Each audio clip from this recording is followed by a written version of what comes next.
Hey, what's going on everybody, and welcome back to the channel. And today we ask the question, what is the best ABV or proof that we should drink whiskey at? You know the drill, run the video.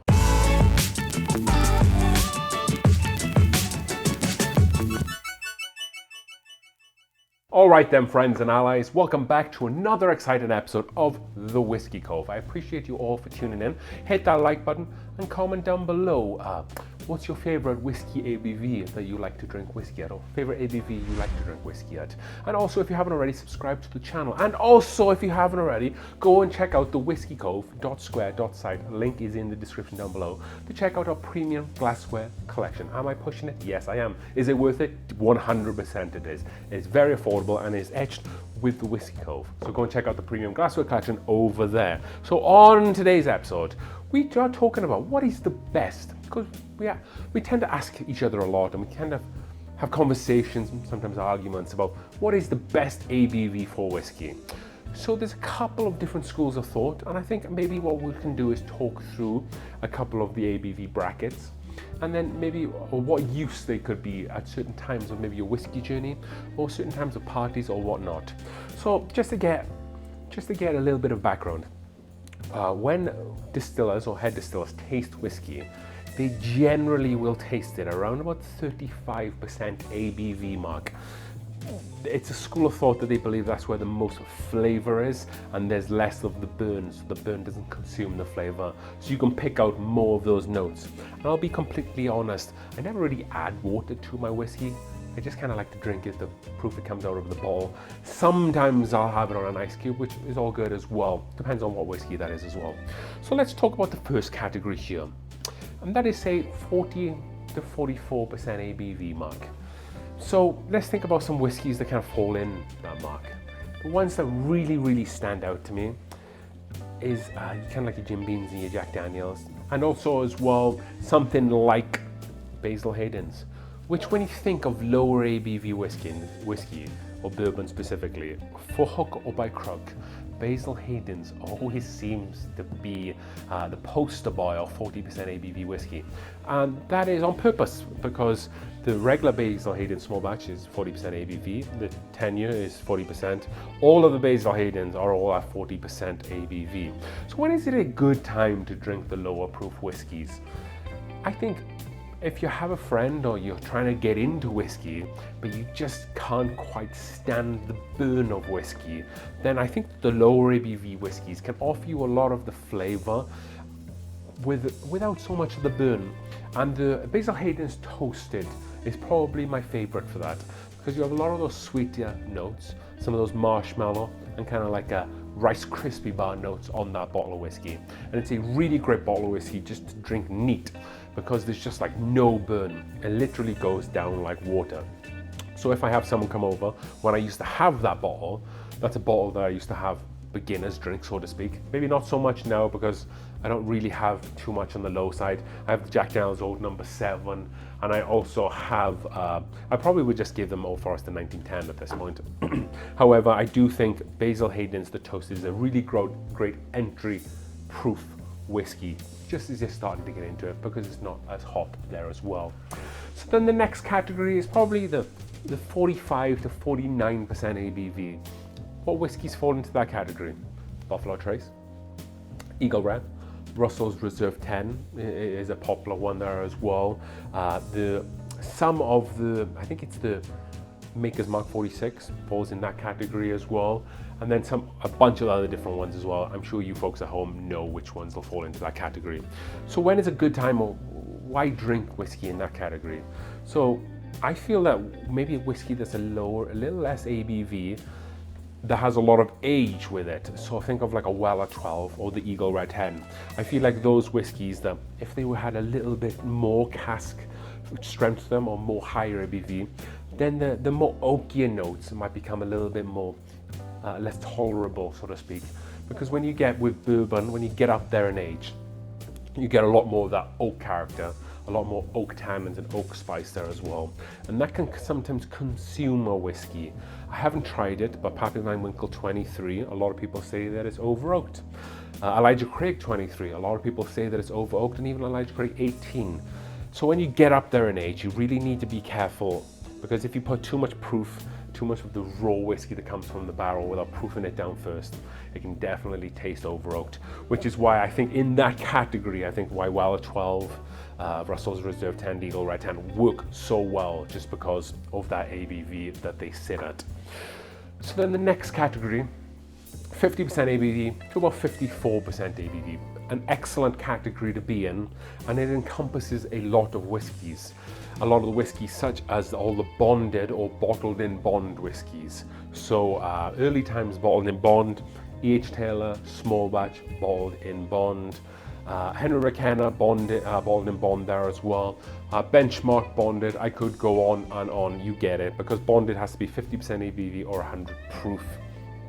And also as well, you can get some other whiskey in that category as well, like the John J. Bowman single barrel, which is 50% ABV and a big favorite of mine. So I feel like what you get with the 50% to 54% ABV category is that you get some of those still great flavor profile, the same great flavor profile, maybe something around 45% ABV, but you get a touch more of the proof. You really start feeling, when you get to 15 above, you really start feeling the proof. So if you introduce a beginner to that kind of area of the whiskey and they haven't really drunk whiskey before neat, they might struggle with the proof that's there. I'm also drinking early times bottled in bond in my glass today here. It's just a great whiskey, a great sipping whiskey. I can pick up generally whiskeys that are in the 50 to 54% ABV category any week, any day of the week whatsoever, and really enjoy them without knowing I'm not really going to get too much of a hangover the next day if drinking responsibly. It's one of my favorite categories. I would say it's probably my second favorite behind the next category, and the next category is 55% ABV to 59% ABV. So why is this my favorite category? Because much like the 50% ABV category, this also, you still get some, well, from here on out, you're going to get a lot of barrel characteristics and barrel notes, but you can definitely pick up some smaller nuances still from the lower proofs, but you get more of that barrel char, more barrel notes there as well, so maybe more of the toastier, the sweeter flavors, and maybe some deeper oakier notes there as well, some marshmallow caramelized notes there, burnt brown sugars. You get some of those, but you don't get all of those. You get some of those and you can sometimes still pick up some more, maybe more like the fruitier notes from the lower ABV. So it's just a really great combination and marriage of the two. And you can get some really great value for money within that range. Some bottles of whiskey that are in the 55 to 59%. You're talking the Wild Turkey rare breeds, the rye and just the regular. The Russell's Reserve 13 and the Russell's Reserve single Rickhouse, which is a very great bottle of whiskey. And also then some of the Old Forester, so the Old Forester 1920, 57.5% ABV, which is a hit of a whiskey, sits in that category too. And a lot of the Maker's Mark special releases are all wedged between 55 and like 58, so they all sit within that category.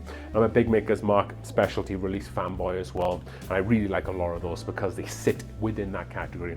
So that's probably why that's my favorite category. And then basically there's two more categories after that. I don't want to lump the 60 to 65 and 65 to 69 in the same category, but essentially they're not too dissimilar than each other. You're really getting into the cask strength area, the hound dog area, the proof hound dog or the proof dog area, however you like to call it. Something to do with dogs, something to do with proofs, who knows. However, these people kind of chase the hotter stuff. They like a whiskey that puts hair on their chest. They like a whiskey that reminds them that they're drinking something that can kill them.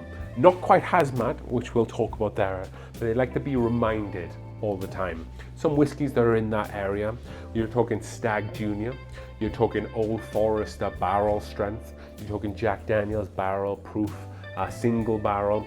A lot of these whiskies are still really sweet and have a lot of those barrel char notes. So if you like your cinnamon bombs, you like a lot of spice, you like still some of those barrel char notes, but with plenty of sweetness, because a lot of those whiskies need to be a little bit sweeter to make them more palatable. So I think between the 60 and 69% ABV, you're going to find a lot of that there.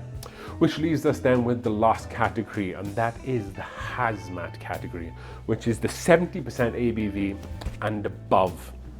So if the 60 to 69% people like to drink their whiskey because it reminds them that they're killing themselves, the 70% hazmat people drink that whiskey because they want to die. Because that stuff is just that hot. It's very hot. But every now and again, there'll be a whiskey that will be hazmat, and you'll be thinking, how is this whiskey so high in ABV? So high in proof, because it drinks something like a 55% ABV whiskey. Much like the George T. Stagg that we had. That wasn't quite hazmat, but it was like 69.8 or whatever it was. So right on the borderline hazmat. And that drunk like nothing. It drunk like 53, 55% ABV. So you will get some surprises. But for every one of those, you're gonna get a hazmat bottle.